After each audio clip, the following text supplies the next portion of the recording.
నమస్తే, welcome to 10 TV. శని త్రయోదశి అంటే ఏంటి?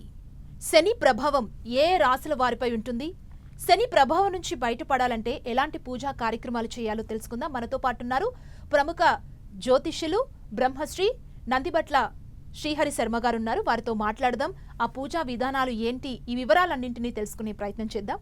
నమస్తే గురుగారు. వాగర్థావివ సంపృక్తౌ వాగర్థ ప్రతిపత్తయే జగతః పితరౌ వందే పార్వతీ పరమేశ్వరౌ. సదాశివసమారంభాం శంకరాచార్య మధ్యమాం అస్మదాచార్యపర్యంతం వందే గురుపరంపరాం.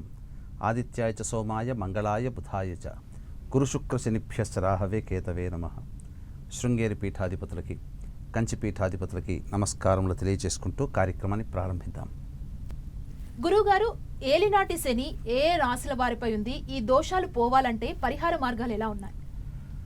ఏలినాటి శని ప్రభావం అనేటువంటిది ప్రధానంగా శని సంచారం జరుగుతున్నటువంటి రాశిని అనుసరించి ఏలినాటి శని ప్రభావం అనేటువంటిది ఉంటుంది.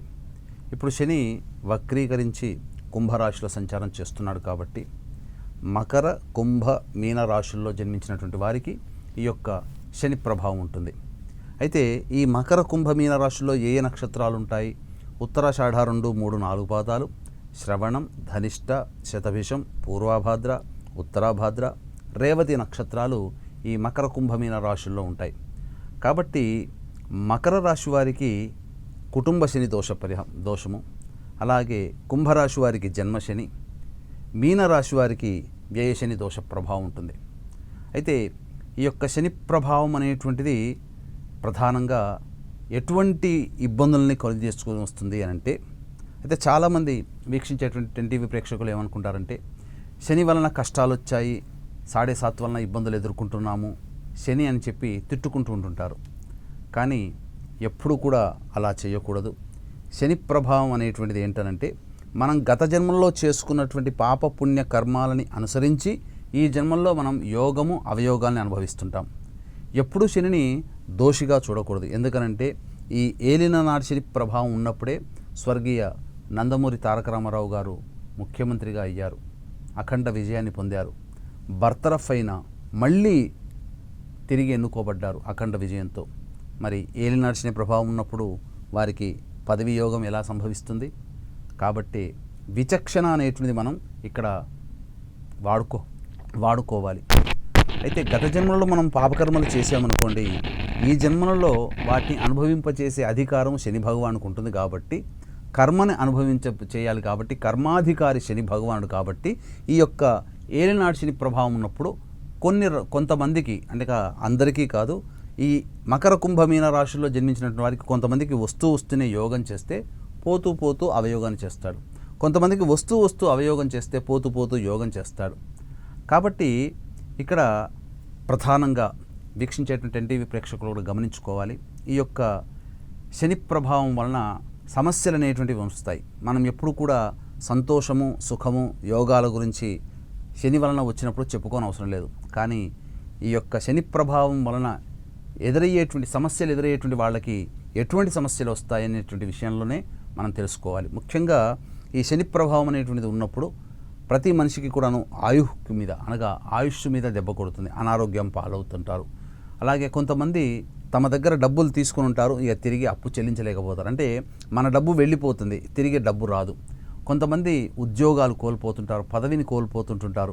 అలాగే చాలామంది కింది స్థాయి ఉద్యోగస్తులతో మాట పడుతూ ఉంటుంటారు, గృహ నష్టం జరుగుతుంది, వాహన నష్టం జరుగుతుంది. ఇలా మన నుంచి దూరంగా వెళ్ళిపోయేటివి. ఎందుకనంటే మనతో పాటు కర్మ ఉంటే మనతో పాటు అంటిపెట్టుకుని ఉంటాయి. కర్మ తీరిపోయిన తర్వాత అవి మన నుంచి వెళ్ళిపోతాయి, వస్తువైనా వ్యక్తులైనా కానీ. అయితే ఈ ఏలినాటి శని ప్రభావం వల్ల ఏం జరుగుతుంది? మకర, కుంభమీన రాశుల వారికంటే ప్రతి పని యందు కూడాను అనాసక్తి ఉంటుంది. అలాగే చేసేటువంటి వృత్తి, ఉద్యోగ, వ్యాపారాల్లో చాలా మటుకు గమనించుకున్నట్లయితే కుంటుబాటుతనము అని అంటారు. అంటే నెమ్మదిగా పనులు పూర్తవుతుంటాయి, ఒక పట్టాన పూర్తి కావు, పనులన్నీ కూడాను బ్రేక్స్ అవుతూ ఉంటుంటాయి. ఇలా ఈ ఏలినాటి శని ప్రభావం వలన మానవులకి సమస్యలు అనేటువంటి ఎదురవుతాయి. అయితే వీక్షించేటువంటి 10 టీవీ ప్రేక్షకులకి అద్భుతమైనటువంటి అవకాశం ఏంటంటే, ఈ నెల 31వ తారీఖు శ్రావణ మాసంలో శని త్రయోదశి రావడం చాలా పర్వదినముగా చెప్పుకోవచ్చు, విశేషమైనటువంటిగా చెప్పుకోవచ్చు. అయితే మనకు చాలా సందర్భాల్లోనమ్మ త్రయోదశి తిథి కనుక వచ్చిందనుకోండి, సూర్యోదయం సమయంలోనే చాలా మటుకు త్రయోదశి తిథులు ఉంటాయి. అయితే త్రయోదశి పర్వదినము, త్రయోదశి పుణ్యకాలము అనేటువంటిది ఎప్పుడైతే ప్రదోషకాల సమయంలో ఉంటుందో అది అద్భుతమైనటువంటి యోగాల్ని కలగజేస్తుంది. ఈ త్రయోదశి తిథి సాయంత్రం 7:32 వరకు ఈ నెల 31వ తారీఖు రోజున ఉన్నది. అలాగే నక్షత్రము చూసుకున్నట్లయితే ఏదో ఒక నక్షత్రంలో త్రయోదశి, శని త్రయోదశులు ఏర్పడుతుంటాయి. కానీ శనికి సంబంధించినటువంటి నక్షత్రాలు 3 నక్షత్రాలు. 1 పుష్యమి, 2 అనురాధ, 3 ఉత్తరాభాద్ర. ఈ 3 నక్షత్రాల్లో ప్రధానంగా పుష్యమి నక్షత్రము చాలా విశేషమైనటువంటిది. అంటే దేవగణానికి చెందినటువంటి నక్షత్రము. అందున ప్రధానంగా ఈ యొక్క పుష్యమి నక్షత్రము అధిపతి శని భగవానుడు. కానీ పుష్యమి నక్షత్రాన్ని కంట్రోల్ చేసేటువంటి గ్రహం ఏదయ్యా అంటే గురుగ్రహము. అందుకనే పుష్యమి నక్షత్రానికి సంబంధించినటువంటి మంత్రంలో ఓం బృహస్పతిన్నః పరిపాతు పశ్చాత్ అని ఉంటుంది. అంటే బృహస్పతియే అధిపతిగా ఉన్నటువంటి యొక్క పుష్యమి నక్షత్రం.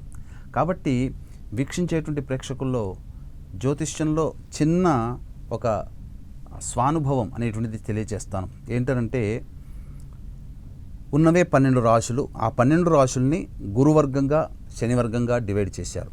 కాబట్టి ఈ గురు శనుల యొక్క కలయిక ఈ పుష్యమి నక్షత్రం ఈ నెల 31వ తారీఖు రోజున ఏర్పడేటువంటి శని త్రయోదశి అద్భుతమైనటువంటి పుణ్యకాలము. ఎవరైతే ఈ యొక్క 31వ తారీఖు రోజున శని త్రయోదశి పర్వదినం రోజున దోషాలు తొలగిపోవడానికి ఎవరైతే తమ వంతుగా పరిహారాలు చేసుకుంటారో వారికి సంపూర్ణమైనటువంటి దైవానుగ్రహం కలుగుతుంది.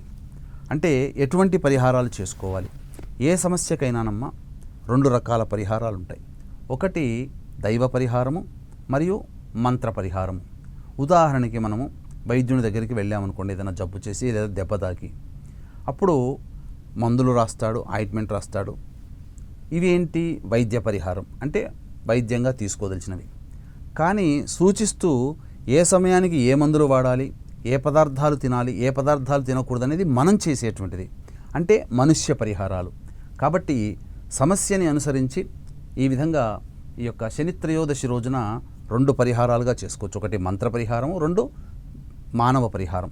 మానవ పరిహారంలో భాగంగా మనమేం చేసుకోవాలి, మనకు వీలైనంతగా ఖర్చు లేకుండా వీలైనంతగా ఏ పరిహారం చేసుకోవాలనేటువంటిది తెలుసుకుందాం. ముఖ్యంగా ముందుగా దైవం మంత్రాధీనం, తన్మంత్రం బ్రాహ్మణాధీనం. కాబట్టి వృషభ, మిథున, కర్కాటక, సింహతుల, వృశ్చిక, మకర, కుంభమీన రాశుల్లో జన్మించినటువంటి వారికి శనిదోష ప్రభావం ఉంటుంది. కాబట్టి ఈ శనిదోష పరిహారార్థమై మా ఆధ్వర్యంలో 31వ తారీఖు రోజున శనీశ్వర హోమము, అఘోర పాశుపత మంత్ర హోమము, మరియు విద్య, వివాహ, ఉద్యోగ, దాంపత్య, అనారోగ్య సమస్యల నివారణకి 18 రకాల హోమాలు, అలాగే గత జన్మ కర్మదోషం వలన సమస్యలు ఉంటాయి కాబట్టి గత జన్మ కర్మదోష నివారణార్థమే కర్మదోష నివారణ హోమాలు కేవలం పర్ హెడ్ 1500 రూపాయలకి చేయించడం జరుగుతుంది. అవకాశం ఉన్న వాళ్ళు కార్యక్రమ తదనంతరం కాంటాక్ట్ చేసి పూర్తి వివరాలు తెలుసుకోవచ్చు. ఇక మీకు మీరుగా వీక్షించేటువంటి ప్రేక్షకుల్లో మకర, కుంభమీన రాశుల్లో జన్మించినటువంటి వారికి మీకు మీరుగా చేసుకోగలిగేటువంటి పరిహారాలు ఉన్నాయి. ఆ పరిహారాలు ఏంటయ్యానంటే రావి చెట్టు, నవగ్రహాలు, శివాలయం ఉన్న దేవాలయం అయితే మంచిది. లేకపోతే కనీసం నవగ్రహాలు, శివాలయం ఉన్న దేవాలయానికి చేరుకోండి. ముందుగా ఆ రోజున 7:52 వరకు ఈ యొక్క దుర్ముహూర్తం అనేటువంటిది ఉంటుంది శనివారం రోజున. కాబట్టి 8 గంటలకల్లా దేవాలయానికి చేరుకొని రావి చెట్టు చుట్టూ శివాయ నమః అంటూ 27 ప్రదక్షిణలు చేసి ఉత్తరం వైపు ఫేస్ పెట్టి శివ అష్టోత్తరం 3 సార్లు పారాయణం చేయండి. తదనంతరం నవగ్రహాల దగ్గరికి వచ్చిన తర్వాత ఆ శనీశ్వరునికి అభిముఖంగా నిల్చొని శనీశ్వరుడి దగ్గర ఇనుప ప్రమిదలో కానీ లేదా మట్టి ప్రమిదలో కానీ నల్ల నువ్వుల నూనె వేసి నల్ల ఒత్తితో దీపారాధన చేసి శనికి తైలాభిషేకం జరిపించండి. శనికి తైలాభిషేకం జరిపించిన తర్వాత 27 ప్రదక్షిణలు మళ్ళీ శివాయ నమః అంటూ ప్రదక్షిణలు చేసి ఆ యొక్క శని భగవాను దగ్గర అన్నము, నల్ల నువ్వులు కలిపిన ముద్దలు 8 ముద్దలు నైవేద్యంగా పెట్టండి. తదనంతరం ఇంటికి వెనక్కి తిరిగి చూడకుండా ఇంటికి వచ్చేయండి. ఇక ఆ రోజున మధ్యాహ్నం 1 గంట నుంచి 2 గంటల వరకు శనిహోర ఉంటుంది. ఈ శనిహోరలో శని భగవానుడు ఎవరిలో ఎక్కువగా ఉంటాడంటే పెద్దవాళ్ళు, వృద్ధులు, మానసిక శారీరక వికలాంగులలో ఉంటాడు. కాబట్టి ఈ మానసిక శారీరక వికలాంగుల ఆశ్రమానికైనా వృద్ధాశ్రమానికైనా చేరుకొని మీకు వీలైనంతగా వారికి ఏదైనా తినే పదార్థాలు, పండ్లు కానీ ఏదైనా ఇవ్వవచ్చు. ముఖ్యంగా ఆ 1 to 2 మధ్యలో పారిశుద్ధ్య కార్మికులు వండుకోవడానికి కిచెన్ సామానాన్ని ఇవ్వచ్చు, లేదా కనీసం ఛాయ్ తాగడానికి ఒక 10 రూపాయలైనా వాళ్ళకి ఇవ్వండి. తర్వాత సాయంకాలం మళ్ళీ కాలకృత్యాదులు తీర్చుకొని 5:30కి ప్రదోషకాల సమయంలో శివాలయానికి చేరుకొని శివాలయంలో నీలిరంగు చామంతి పుష్పాలతో కానీ, శంఖు పుష్పాలతో కానీ, లేదా కనీసం మారేడు దళాలతోనైనా కానీ, నందివర్ధనం పూలతోనైనా కానీ, గన్నేరు పూలతోనైనా కానీ ఈశ్వరునికి అర్చన జరిపించండి. ఈ విధంగా చేసినట్లయితే శని ప్రభావం నుంచి మనం బయటపడతాం. అంటే చెప్పొచ్చేది ఏంటంటేనమ్మా, ఇవి చేయగానే మనకేమైనా కష్టాలు తీరుతాయని అడుగుతారు కూడా చాలామంది. కానీ వాస్తవాన్ని గమనించుకున్నట్లయితే ఎండాకాలంలోనైనా వర్షాకాలంలోనైనా బయటికి వెళ్ళాలంటే మనం ఏ సహాయం లేకుండా మనం వెళితే మన పనులన్నీ పూర్తి చేసుకోలేం, కష్టపడి పూర్తి చేసుకుంటాం. అదే గొడుగు సహాయాన్ని తీసుకున్నామనుకోండి, ఎంత ఎండలోనైనా ఎంత వర్షంలోనైనా మనం అనుకున్నటువంటి పనిని సంతోషంగా ఇష్టంగా చేసుకొని వచ్చేస్తాం. ఈ గొడుగు లాంటి ఆధారమే శనిదేవుని యొక్క అనుగ్రహంగా భావించాలి. కాబట్టి శనిదేవుని యొక్క అనుగ్రహం కలిగితే మనం ఎంతటి కష్టాన్నైనా కానీ ఇష్టంగా మనం పూర్తి చేసుకుంటాం. కష్టపడ్డామనేటువంటి భావన కలగదు. ఇక్కడ శని ప్రభావం వల్ల కలిగేటువంటిది ఏంటంటే కష్టములు కలుగుతాయి. కాబట్టి ఆ కష్టాలు మనల్ని బాధించకుండా మన పనులు పూర్తవుతాయని ఈ యొక్క ప్రయత్నంలో సారాంశం అని చెప్పవచ్చు. గురుగారు, అష్టమ శని ఏ రాశుల వారిపై ఉంటుంది ఈ ప్రభావం? దాని నుంచి బయటపడాలంటే ఎలాంటి పరిహార మార్గాల్ని మీరు సూచిస్తారు? అష్టమ శని అనేటువంటిది శని సంచరిస్తున్నటువంటి రాశి నుంచి, అనగా ఏ రాశి వాళ్ళకైతే శని సంచరిస్తున్నటువంటి రాశి అష్టమ స్థానంలో ఉంటుందో ఆ యొక్క స్థానము ఆ యొక్క రాశికి అష్టమ స్థానం అవుతుందో ఆ రాశి వాళ్ళు అష్టమ శని దోషానికి గురవుతారు. అంటే ఈ అష్టమ శని అంటే ప్రస్తుతం శని కుంభరాశిలో వక్రీకరించి ఉన్నటువంటి స్థితి ఉన్నటువంటి కారణం చేత కర్కాటక రాశి వారికి అష్టమ స్థానంలో శని సంచారం జరుగుతుంది. అయితే ప్రస్తుతం ఉన్నటువంటి తరుణంలో శని వక్రీకరించున్నటువంటి కారణం చేత ఎవరికి ఇబ్బందికర పరిస్థితులు తలెత్తుతాయి అంటే, శనికి శత్రురాశులైనటువంటి మీనము, మేషము, కర్కాటకము, సింహము, వృశ్చికము, ధనుస్సు ఈ రాశుల్లో జన్మించినటువంటి వారికి శని ప్రభావం ఎక్కువగా ఉంటుంది. కర్కాటక రాశి వారికి శత్రు రాశి కాబట్టి సహజంగా అష్టమ శని దోషం ఉన్నప్పుడు ఇబ్బందికర పరిస్థితులు, కానీ వక్రీకరించి ఉన్నప్పుడు ఇంకా విపత్కర పరిస్థితులు అనేటువంటివి కర్కాటక రాశి వారికి కలుగుతాయి. కర్కాటక రాశిలో ఏ నక్షత్రాలు ఉంటాయి? పునర్వసు 4వ పాదము, ఆశ్లేష, పుష్యమి 4 పాదాలు ఈ యొక్క కర్కాటక రాశిలో ఉంటాయి. కాబట్టి పునర్వసు 4, పుష్యమి, ఆశ్లేష 4 పాదాల్లో జన్మించిన వారు అష్టమ శనిదోష ప్రభావానికి గురవుతారు. కాబట్టి ఈ అష్టమ శనిదోష ప్రభావం వలన ఎటువంటి ఇబ్బందులు కలుగుతాయి కర్కాటక రాశి వారికి అంటే, ప్రధానంగా మీకు ఒక అర్థమయ్యేటువంటి వీక్షించేటువంటి 10 టీవీ ప్రేక్షకులకు అర్థమయ్యే విధంగా ఒక చెప్తాను. మనము ఒక మంచివాడిని, ఒక ఇంటివాడిని, ఇద్దరిని, లేదా ఒక మంచివాడిని, ఒక దొంగను, ఇద్దరిని మనము ఒక్కొక్క ఇల్లు బాధ్యత అప్పగించామనుకోండి, ఇచ్చి ఒక 10 నిమిషాల్లో మనం వచ్చేస్తామన్నప్పుడు మంచివాడు అనేటువంటి ఉన్నటువంటి ఇల్లుని కాపాడుతాడు. నిజాయితీ ఉంటుంది కాబట్టి ఆ ఇంటికి ఎటువంటి ద్రోహం తలపెట్టకుండా ఆ ఇంటిని కాపాడుకుంటాడు, యజమానికి అప్పచెప్తాడు. అదే దొంగ ఇంట్లో ప్రవేశం చేసిన దారభ్యత ఉన్నటువంటి ఇంటికంటే కూడా అతని యొక్క చూపులు అనేటువంటివి ఏ ఏ వస్తువులు ఉన్నాయి అలా, అంటే ఒక దొంగ యొక్క చూపు ఏ విధంగానైతే ప్రభావం చూపుతుందో దొంగతనానికి, అలాగే పాపగ్రహాలైనటువంటి శని, రాహు, కుజకేతు, రవి ఈ యొక్క పాపగ్రహాల యొక్క దృష్టి ఏ రాశిలో వారికి ఏ భావాల మీద పడుతుందో వాటికి ఇబ్బందికర పరిస్థితులు. కాబట్టి ఈ కర్కాటక రాశి వారికి అష్టమ శని దోష ప్రభావం ఉంది. కాబట్టి అష్టమ శని నుంచి, అనగా శని అష్టమం, నవమం, దశమం అనగా దశమ స్థానాన్ని చూస్తాడు. అలాగే కుటుంబ స్థానాన్ని వీక్షణ చేస్తాడు. 10వ దృష్టితో అష్టమం, నవమం, దశమం, ఏకాదశం, ద్వాదశం మరియు ద్వితీయం, తృతీయం, చతుర్థం, ఈ విధంగా పంచమ స్థానం మీద, అంటే ఏంటి, దశమ స్థానం మీద, కుటుంబ స్థానం మీద, పంచమ స్థానం మీద దృష్టి సారించినప్పుడు చేస్తున్నటువంటి వృత్తి, ఉద్యోగ, వ్యాపారాల్లో, ప్రయత్నాల్లో ఆటంకాలు, ఆలోచన చేసి ప్రయత్నాలు మరియు వాటి యొక్క ఫలితం చూడండి లింక్ ఎలా ఉంటుందో. 5వ స్థానం ఆలోచన, బుద్ధి, తీసుకునే నిర్ణయాలు, సంతానము. ఈ ఆలోచన చేసిన దాన్ని ఇంప్లిమెంట్ చేసే స్థానము 10th హౌస్. కాబట్టి ఇంప్లిమెంటేషన్, వృత్తి, ఉద్యోగ, వ్యాపార ప్రయత్నాలు, ఆలోచన చేసి ప్రయత్నం చేసిన దాని దారిభ్యత వచ్చేలా ఫలితాన్ని ద్వితీయ స్థానం. కాబట్టి ఫలితం అనేటువంటిది కుంటుబాటు అవుతుంది, కుటుంబంలో విభేదాలు ఏర్పడతాయి. కాబట్టి కర్కాటక రాశి వారికి ప్రధానంగా వృత్తి, ఉద్యోగ, వ్యాపారాల్లో చేసే ప్రయత్నాల్లో ఎక్కువగా బద్ధకంగా ఉండడము, కుటుంబ సభ్యుల మధ్య వాగ్వివాదము, ధన నష్టం జరగడం, మీ యొక్క మాట వలన ఇబ్బందులు అనేటువంటివి జరుగుతాయి. కాబట్టి ఈ యొక్క అష్టమ రాశి వారు ఈ 31వ తారీఖు రోజున శని త్రయోదశి సందర్భంగా వచ్చేటువంటి రోజున చక్కటి ఫలితాలు కనుక, పరిహారాలు కనుక పాటించినట్లయితే మంచి శుభ ఫలితాలు పొందుతారు, సమస్యల నుంచి బయటపడతారని చెప్పవచ్చు. అంటే పరిహారాలు అనేటువంటివి చేసుకోగానే మనకు మంచి జరుగుతుందానంటే, వీక్షించేటువంటి 10 టీవీ ప్రేక్షకులు ఒకటి గమనించుకోవాల్సిన అంశం ఏంటంటే, ప్రధానంగా మనము ఈ యొక్క వర్షాకాలం వస్తుంది. వర్షంలో కనుక మనం ప్రయత్నం చేసుకోవాలనుకున్నప్పుడు మామూలుగా నేరుగా వెళ్ళామనుకోండి, తడిసి ముద్దయిపోతాం, మన పనులన్నీ సాగవు. అదే గొడుగుని ఆధారంగా చేసుకున్నామనుకోండి, వర్షంలో తడవకుండా మనం ఎంత దూరమైనా వెళ్ళి మన పని మనం పూర్తి చేసుకొని వస్తాం. అలాగే దైవానుగ్రహం అనేటువంటిది, శనీశ్వర అనుగ్రహాన్ని మనం పొందినట్లయితే ఎంతటి కఠినమైనటువంటి పనులైనా కానీ మనం సానుకూలంగా పూర్తి చేసుకుంటాము. అలాగే మనకు వచ్చేటువంటి ఇబ్బందులు, సమస్యల నుంచి మనం బయటపడతాం. కాబట్టి శని యొక్క ప్రభావం నుంచి బయటపడాలంటే ఈ కర్కాటక రాశి వారు ఎటువంటి పరిహారాలు పాటించుకోవాలి అనుకున్నప్పుడు, దీనికి ప్రతి సమస్యకి కూడా 2 రకాల పరిహారాలు ఉంటాయి జ్యోతిష శాస్త్ర ప్రకారం. అది మంత్ర పరిహారము, 2 మానవ పరిహారం. ఈ మానవ పరిహారం అంటే మనం చేసుకోగలిగేటువంటి పరిహారాలు. మంత్ర పరిహారంలో భాగంగా మంత్రం దైవాధీనం, తన్మంత్రం బ్రాహ్మణాధీనం. కాబట్టి ఈ యొక్క శని త్రయోదశి పుష్యమీ నక్షత్రంతో కలిసి వచ్చినటువంటి అపూర్వమైనటువంటి పుణ్యతిథి. ఇది మళ్ళీ చాలా సందర్భాల్లో అనేక శని త్రయోదశులు వచ్చినప్పటికీ శని నక్షత్రమైనటువంటి పుష్యమీ నక్షత్రం కూడా కలిసి వచ్చినటువంటి త్రయోదశి తిథి రోజు రావడం మాత్రం దుర్లభమే అని చెప్పాలి.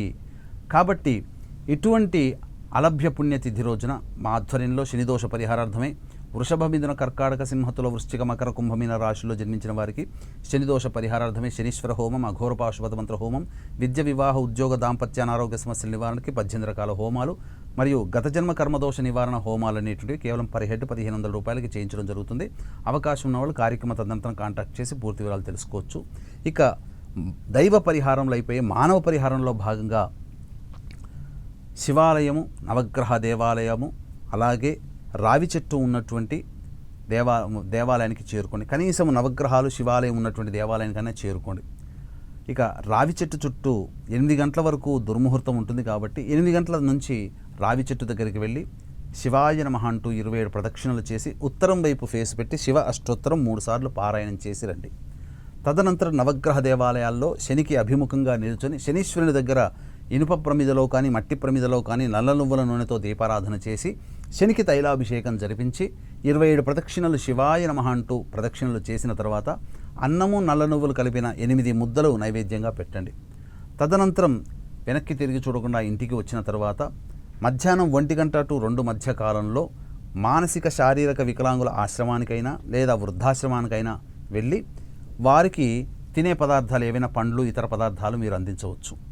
ఇక పారిశుద్ధ్య కార్మికులకి వంట వండుకునే కిచెన్ సామాన్లు కానీ, లేకపోతే కనీసం ఛాయ్ తాగడానికి ఒక 10 రూపాయలైనా కానీ వాళ్ళకి దానం చేయండి. ఇక సాయంకాలం 5:30కి ప్రదోషకాలం ప్రారంభమవుతుంది కాబట్టి శివాలయానికి చేరుకొని నీలిరంగు చామంతి పుష్పాలతో కానీ, శంకు పుష్పాలతో కానీ, లేదా గన్నేరు పూలు మరియు నందివర్ధనం పూలు, మారేడు దళాలతోనైనా ఈశ్వరునికి అర్చన జరిపించండి. ఈ విధంగా చేసినట్లయితే శని త్రయోదశి రోజున సంపూర్ణమైనటువంటి అనుగ్రహాన్ని పొందిన వాళ్ళమవుతాం. కర్కాటక రాశి వారికి అనారోగ్య సమస్యలు అష్టమ శని దోష ప్రభావం వలన కలుగుతాయి కాబట్టి అనారోగ్య సమస్యలైనా, చేయు ప్రయత్నాల్లోనైనా ఆటంకాలు తొలగి ఆనందంగా జీవిస్తారని చెప్పవచ్చు. గురుగారు, అర్ధాష్టమ శని ప్రభావం ఏ రాశుల వారిపై ఉంటుంది? ఈ శని ప్రభావం నుంచి వారంతా బయటపడాలంటే మీరు ఎలాంటి సూచనలు చేస్తారు? పూజా విధానం. అర్ధాష్టమ శని దోషం అనేటువంటిది శని ఏ రాశి నుంచి అయితే 4వ స్థానంలో సంచారం చేస్తుంటాడో వారికి అర్ధాష్టమ శని.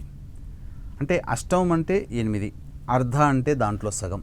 కాబట్టి 4వ స్థానం ఏ రాశి వారికి ఉన్నది శని సంచారం చేస్తున్న రాశి అని అంటే, ప్రస్తుతం శని వక్రీకరించి కుంభ రాశిలో సంచారం చేస్తున్నాడు కాబట్టి వృశ్చిక రాశి వారికి అర్ధాష్టమ శని దోషం. విచిత్రం ఏంటంటేనమ్మా, చాలామంది అష్టమ శని అంటే 8 సంఖ్య ఎక్కువ కదా, వాళ్ళకే ఎక్కువగా దోషం ఉంటుందేమో అని అనుకుంటుంటారు. కానీ అన్ని దోషాలలో, శని దోషాలలోకెల్లా అర్ధాష్టమ శని దోష ప్రభావం చాలా ప్రభావవంతంగా ఉంటుంది. దీనివలన అంటే అర్ధాష్టం ఎందుకన్నానంటే, మనిషికి సంతృప్తినిచ్చే స్థానము 4థ స్థానం. ఏ పని చేసినా సంతోషము కలగడం. అయితే ఈ వృశ్చిక రాశి వారికి చతుర్థ స్థానంలో శని సంచారం జరుగుతుంది కాబట్టి ఈ యొక్క వృశ్చిక రాశి వారికి ప్రతి పని యందు కూడాను అసంతృప్తి వారికి కలుగుతుంది. లేదా వారు ఎవరి కోసమైతే పని చేస్తుంటారో, అనగా వ్యాపారంలో కావచ్చు, ఉద్యోగంలో కావచ్చు, ఎక్కడైనా కానీ వారు ఎవరి కోసం పని చేస్తుంటారో ఆ పని వారికి సంతోషాన్ని ఇవ్వదు. కాబట్టి మీరు సంతోషంగా పని చేయలేరు, మీరు సంతోషంగా ఉండలేరు. ఈ యొక్క వృశ్చిక రాశి వారని చెప్పవచ్చు. వృశ్చిక రాశిలో ఏ నక్షత్రాలు ఉంటాయి? విశాఖ 4వ పాదం, అనురాధ 4 పాదాలు, అలాగే జ్యేష్ఠ 4 పాదాలు. వెరసి విశాఖ 4వ పాదం, అనురాధ, జ్యేష్ఠ 4 పాదాలు ఈ యొక్క వృశ్చిక రాశిలో ఉంటాయి. కాబట్టి వృశ్చిక రాశి వారికి అర్ధాష్టమ శని దోషం. అయితే పాపగ్రహాల యొక్క స్థితి కంటే కూడా పాపగ్రహాల యొక్క వీక్షణ వాటి మీద ఎక్కువగా ప్రభావం చూపుతుంది. అయితే వృశ్చిక రాశి వారికి అర్ధాష్టమ శని దోషాన్ని కలగచేస్తూ శని భగవానుడు ఏ ఏ భావాల మీద దృష్టి సారిస్తున్నాడు అనంటే, వృశ్చిక రాశి వారికి 6వ స్థానం మీద తృతీయ దృష్టి, అలాగే 7వ స్థాన దృష్టితో 7వ దృష్టితో 10వ స్థానం మీద దృష్టి, మరియు రాశి మీదనే 10వ దృష్టి కలిగిస్తుంది. అయితే ఏం చెప్పబడ్డాయి 6వ స్థానం ఏందనంటే, శత్రు స్థానము, రోగస్థానము, రుణస్థానము, అన్నిటికంటే మించి క్యాపబిలిటీ, సామర్థ్యం అనగా. అలాగే దశమం ఏం చెబుతుంది? వృత్తి, ఉద్యోగ, వ్యాపార స్థానం కాబట్టి చేసే ప్రయత్నం దశమ స్థానం మీద. రాశి ఏం చెబుతుంది? ఆ మనిషి తాను సంతోషంగా ఉండేటువంటిది. అలాగే ఏ పని చేయాలనుకున్నా ముందుగా శరీరం కదలాలి, ఆ శరీర స్థానం తను స్థానాన్ని సూచిస్తుంది. కాబట్టి ఏం జరుగుతుంది ఈ యొక్క వృశ్చిక రాశి వారికి అనంటే, శనికి శత్రు రాశి వృశ్చిక రాశి కాబట్టి సాధారణంగా రుజుమార్గంలో ప్రయాణం చేసే శని భగవానుడికి ఉన్నప్పుడు వచ్చే కష్ట నష్టాల కంటే వక్రీకరించినటువంటి సందర్భంలో ఈ యొక్క వృశ్చిక రాశి వారికి అధిక నష్టాలు కలగచేస్తాయి. అయితే ఎటువంటి నష్టంలోనంటే, శత్రువులు పెరగచ్చు, చిన్నపాటి అనారోగ్యంలు ఉంటాయి, అందిన చోటల్లా రుణాలు చేయాల్సినటువంటి పరిస్థితి, అంటే నిర్ధనము, ధనహీనత్వం కలుగుతుంది. ఇక ప్రధానమైనది క్యాపబిలిటీ, సామర్థ్యానికి మించి. అంటే ఒక విద్యార్థి ఉన్నాడు, 100 మార్కులకి ప్రయత్నం చేస్తే 60 మార్కులు వస్తాయి. 100 మార్కులు రావాలంటే 150 మార్కులకి ప్రయత్నం చేస్తే కానీ 100 మార్కులు రావు. అంటే పెట్టాల్సిన శ్రమ కంటే ఎక్కువగా శ్రమ పడితే తప్ప అనుకున్న ఫలితాన్ని పొందలేరు. ఇక ఎంత శ్రమ పెట్టి చేసినా 10వ స్థానం మీద దృష్టి ఉంది కాబట్టి వృత్తి, ఉద్యోగ, వ్యాపారము, ప్రయత్నం కాబట్టి అన్నీ కూడా అడ్డంకులతో ముగుస్తాయి. ఆశాజనకమైనటువంటి వ్యాపారము ఉండదు, అలాగే ఆశాజనకమైనటువంటి వృత్తి ఉండదు, అలాగే ఉద్యోగంలో కూడా ఆనందంగా ఉండదు. ఇక తను స్థానం మీద దృష్టి ఉన్నప్పుడు జరిగేటువంటిది ఏంటంటే, ఏ పని ఎందో కూడాను ఆసక్తి ఉండదు, బద్ధకం పెరుగుతుంది, పోస్ట్పోన్మెంట్ ఆఫ్ వర్క్, తర్వాత చూద్దాంలే, తర్వాత చేద్దాంలే అనే ఆలోచనలే ఇవి. పైగా ఆలోచనలతోనే కాలం గడిచిపోతుంది తప్ప ఎటువంటి ప్రయోజనం అనేటువంటిది ఈ యొక్క వృశ్చిక రాశి వారికి దశమ దృష్టితో రాశిని చూస్తున్నటువంటి కారణం చేత కలుగుతుంది. కాబట్టి ఈ యొక్క వృశ్చిక రాశిలో జన్మించినటువంటి వారు ఈ శని త్రయోదశి రోజున కొన్ని పరిహారాలు తెలియజేస్తాను, అద్భుతమైనటువంటి పరిహారాలు. అవి చేసుకోవడం ద్వారా ఏం జరుగుతుంది అనంటే, మీరు వెళ్ళేటువంటి మార్గం అంటే ఏ ప్రయత్నం చేస్తుంటారో, ఏ వృత్తిలో ఉంటారో, ఏ వ్యాపారంలో ఉంటారో, ఏ ఉద్యోగంలో ఉంటారో, మీరు ఇంకా ఏ ప్రయత్నం చేస్తున్న, విద్య ప్రయత్నమైనా, ఉద్యోగ ప్రయత్నమైనా, సంతాన ప్రయత్నమైనా, ఆ ప్రయత్నంలో మీకు ఆటంకాలు తొలగి మీరు అనుకున్నటువంటి గోల్ని మీరు సునాయాసంగా రీచ్ కాగలుగుతారు. అంటే బాగా ఎండ పడుతుంది అనుకోండి, ఆ ఎండలో మనము బయటికి వెళితే కందిపోతాము, మాడిపోతామనే భయం వేస్తుంది. అదే ఒక గొడుగుని ఆధారంగా మనం పెట్టుకొని వెళ్ళామనుకోండి, ఏం జరుగుతుంది? మన ఎండ మనకు తాకకుండా, ఎండ వేడిమికి గురి కాకుండా, బయట ఎండ ఉంటుంది కానీ మన దేహం ఎండ వేడిమికి గురి కాకుండా ఉండి మన పనులను ఎక్కడికైనా వెళ్ళి చేసుకోగలిగి ఇంటికి క్షేమంగా తిరిగి రాగలుగుతాం. కాబట్టి బయట ఎండ వేడిమి ఎలా అయితే ఎక్కువగా ఉంటుందో కష్టములు అనేటువంటివి మన జీవితంలో ఉంటాయి. కానీ మనము గొడుగు అనేటువంటి ఆధారం చేసుకొని మనం పనులు ఎలా అయితే చక్కబెట్టుకుంటున్నామో, శనీశ్వరుని యొక్క అనుగ్రహం అనేటువంటి మన మీద పెట్టుకొని ఎంతటి కష్టములనైనా మనం ఎదుర్కొని ఆ పనులను పూర్తి చేసుకొని ఇష్టంతో మనం వెనుగు తిరుగుతాము, విజయంతో వెనుగు తిరుగుతాము అని చెప్పవచ్చు. కాబట్టి ఈ శని త్రయోదశికి చాలా ప్రాధాన్యత ఉంది. అన్ని శని త్రయోదశులు ఒక ఎత్తు, ఈ 31వ తారీఖు రోజున వచ్చే శని త్రయోదశి ఒక ఎత్తు. ఎందుకంటే శనివారము త్రయోదశి తిథి వచ్చినప్పుడు ఏదో ఒక నక్షత్రం వస్తుంది, కానీ శనికి సంబంధించినటువంటి నక్షత్రాలు 3: పుష్యమి, అనురాధ, ఉత్తరాభాద్ర. ఈ పుష్యమి నక్షత్రము శనివారము కలిసి వచ్చినటువంటిది.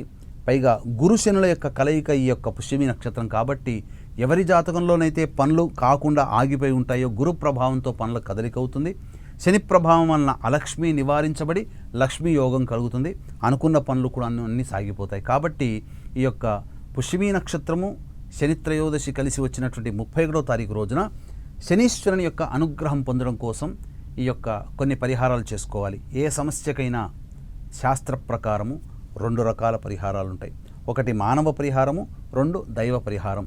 దైవం మంత్రాధీనం, తన్మంత్రం బ్రాహ్మణాధీనం. కాబట్టి ఈ యొక్క శనీశ్వరుని యొక్క అనుగ్రహం కోసం శని ప్రభావం ఉన్నటువంటి వృషభ, మిథున, కర్కాటక, సింహతుల, వృశ్చిక, మకర, కుంభమీన రాశుల్లో జన్మించిన వారికి శని దోష పరిహారార్థమే శనీశ్వర హోమం, అఘోర పాశుపత మంత్ర హోమంతో పాటు విద్య, వివాహ, ఉద్యోగ, దాంపత్య, అనారోగ్య సమస్యల నివారణకి 18 రకాల హోమాదులు. సమస్యలు ఉన్నాయంటే గత జన్మ కర్మదోషాలు కాబట్టి గత జన్మ కర్మదోష నివారణ హోమాలు కేవలం పర్ హెడ్ 1500 రూపాయల రుసుముకి చేయించడం జరుగుతుంది. అవకాశం ఉన్నవాళ్ళు కార్యక్రమ తదనంతరం కాంటాక్ట్ చేసి పూర్తి వివరాలు తెలుసుకోవచ్చు. ఇక మానవ పరిహారాలు అనంటే మనకు మనంగా చేసుకోగలిగేటువంటి పరిహారాలు. ఈ మానవ పరిహారాల్లో భాగంగా అతి సులువైనటువంటివి, అత్యంత శుభ ఫలితాన్ని ఇచ్చేటువంటి పరిహారం ఏంటంటే మీరు చేయాల్సిందల్లా కూడా ముందు రోజే ఈ శనీశ్వరునికి సంబంధించిన దోష పరిహారార్థమై శివాలయము, నవగ్రహాలు ఉన్నటువంటిది మరియు రావి చెట్టు ఉన్నదైతే పర్వాలేదు.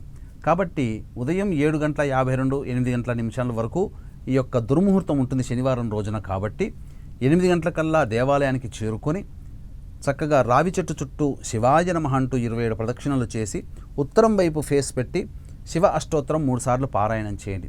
తదనంతరం నవగ్రహ దేవాలయానికి చేరుకొని శనీశ్వరునికి అభిముఖంగా కూర్చొని మట్టి ప్రమిదలో కానీ ఇనుప ప్రమిదలో కానీ నల్ల నువ్వుల నూనె వేసి నల్లవొత్తితో దీపారాధన చేసి శనికి తైలాభిషేకం జరిపించండి.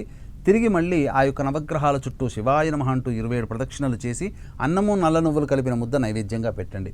తదనంతరం ఇంటికి వచ్చిన తర్వాత మధ్యాహ్నం 1-2 మధ్య కాలంలో శనిహోర ఉంటుంది. ఈ శనిహోరలో మానసిక వికలాంగుల ఆశ్రమం కానీ, శారీరక వికలాంగుల ఆశ్రమం కానీ వృద్ధాశ్రమానికి చేరుకొని మీకు మీ దగ్గర ఉన్నటువంటి శక్తిని అనుసరించి వారికి తినే పదార్థాలు, పండ్లు, ఇతర పదార్థాలు ఇవ్వండి. అలాగే పారిశుద్ధ్య కార్మికులకి వంట వండుకోవడానికి కిచెన్ సామాన్ కానీ, లేకపోతే కనీసం ఛాయ్ తాగడానికి ఒక 10 రూపాయలైనా కానీ ఇచ్చి వెళ్ళండి. ఇక సాయంకాలం 5:30కి ప్రదోషకాలం ప్రారంభమవుతుంది కాబట్టి ప్రదోషకాలానికల్లా శివాలయానికి చేరుకొని నీలిరంగు చామంతి పుష్పాలతో కానీ, శంకు పుష్పాలతో కానీ, గన్నేరు పుష్పము, నందివర్ధన పుష్పము, అలాగే మారేడు దళాలతో కానీ, అలాగే గన్నేరు పూలతో కానీ ఆ యొక్క ఈశ్వరునికి అర్చన జరిపించండి. ఈ విధంగా చేసినట్లయితే తప్పకుండా ఆ శనీశ్వరుని యొక్క అనుగ్రహం కలిగి మీరు చేస్తున్నటువంటి వృత్తి, ఉద్యోగ, వ్యాపారాల్లో ఏ ప్రయత్నంతోనైతే మీరు ఎదురు చూసి మంచి ఫలితాన్ని పొందాలనుకుంటారో ఆ ప్రయత్నంలో దైవానుగ్రహం వల్ల మీకు అన్నీ కూడా సఫలీకృతమై మంచి యోగం కలిగి మీరు సంకల్ప సిద్ధిని పొందుతారని చెప్పడంలో ఏమాత్రం సందేహం లేదు. గురుగారు, కంటక శని ప్రభావం ఏ రాశుల వారిపై ఉంటుంది? వాటి పరిహారాలు ఎలా ఉంటాయి? కంటక శని ప్రభావం అనేటువంటిది ఏ రాశి నుంచి అయితే దశమస్థానంలో శని సంచారం చేస్తుంటాడో ఆ రాశి వారికి కంటక శని ప్రభావం అనేటువంటిది ఉంటుంది. కంటకము అనంటే మనము అర్థం చేసుకోదలిచినటువంటిది శాస్త్రరీత్యా కేంద్ర స్థానాలని కంటకములు అని అంటారు. 1, 4, 7, 10 స్థానాలు. 1 కంటే బలీయమైనది 4వ స్థానం, 4 కంటే బలీయమైనది 7వ స్థానం, 7 కంటే బలీయమైనది 10వ స్థానం. కాబట్టి వృషభ రాశి వారికి 10వ స్థానంలో కంటక శని ప్రభావం అనేటువంటిది ఉంది. కాబట్టి ఈ యొక్క వృషభ రాశిలో జన్మించినటువంటి వారు కంటక శని దోష ప్రభావానికి గురి అవుతారు. అయితే ప్రధానంగా ఈ యొక్క వృషభ రాశిలో కృత్తిక 2, 3, 4 పాదాలు, మృగశిర 1, 2 పాదాలు, రోహిణి 4 పాదాలు.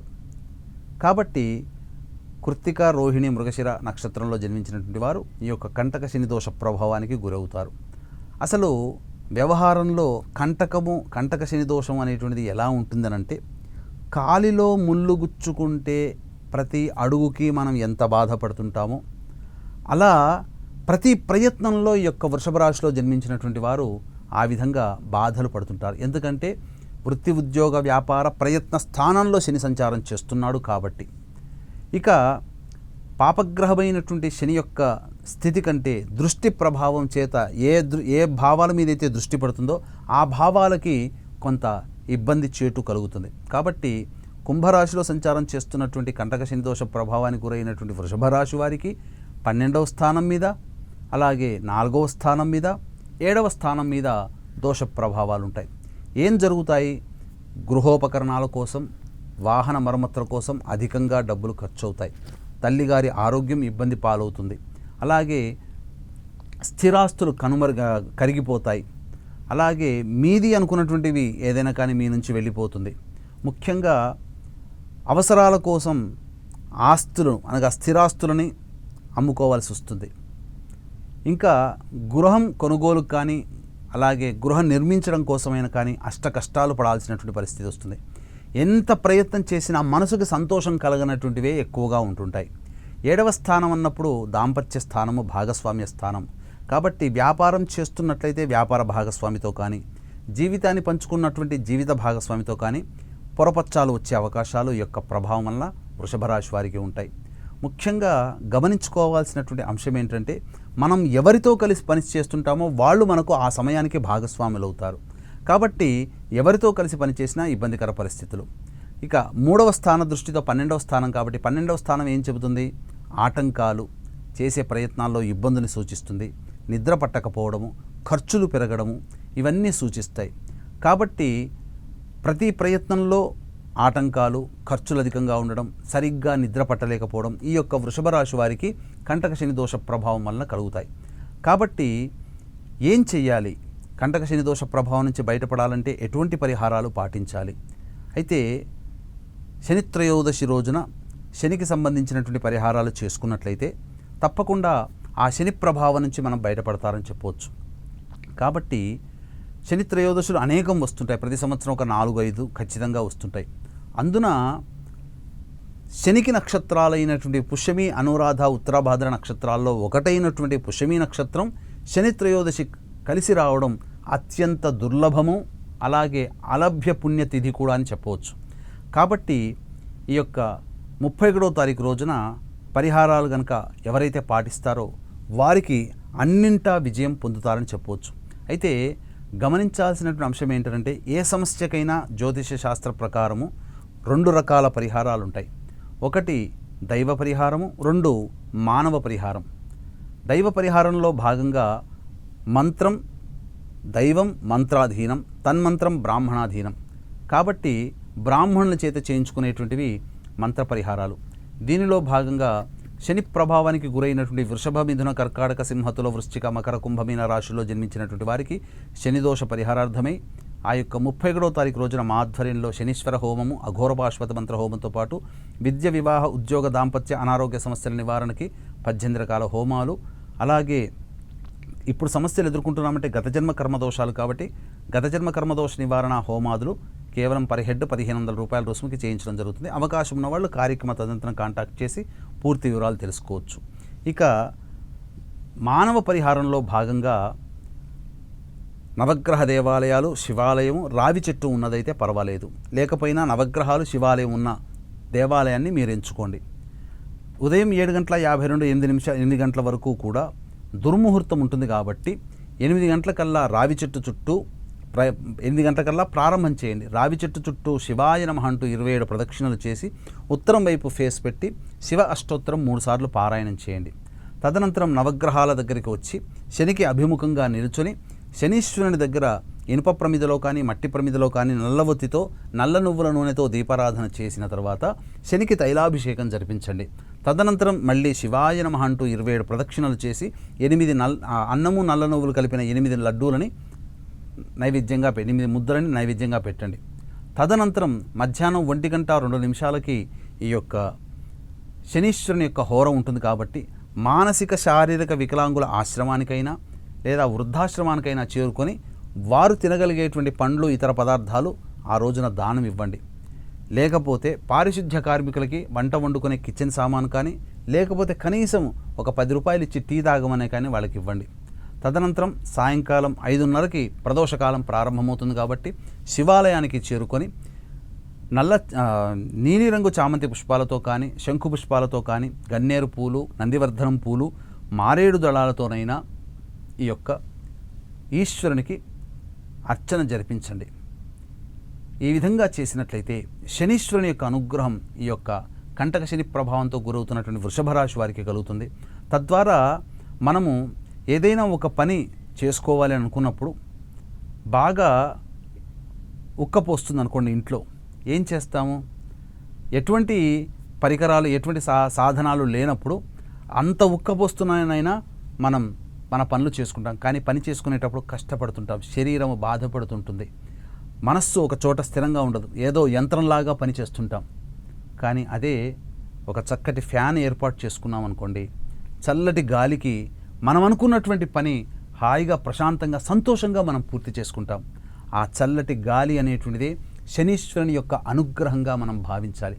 కాబట్టి శనీశ్వరుని యొక్క అనుగ్రహం మనకు కలిగిందంటే ఎంతటి కష్టమైనటువంటి పనులైనా కానీ మనం ఇష్టంగా పూర్తి చేసుకుంటామని చెప్పడంలో ఏమాత్రం సందేహం లేదు. కాబట్టి చెప్పినటువంటి పరిహారాలని వీక్షించేటువంటి 10 టీవీ ప్రేక్షకులు మీకు మీరుగా చేసుకోగలిగే పరిహారాలని చేసుకోవచ్చు.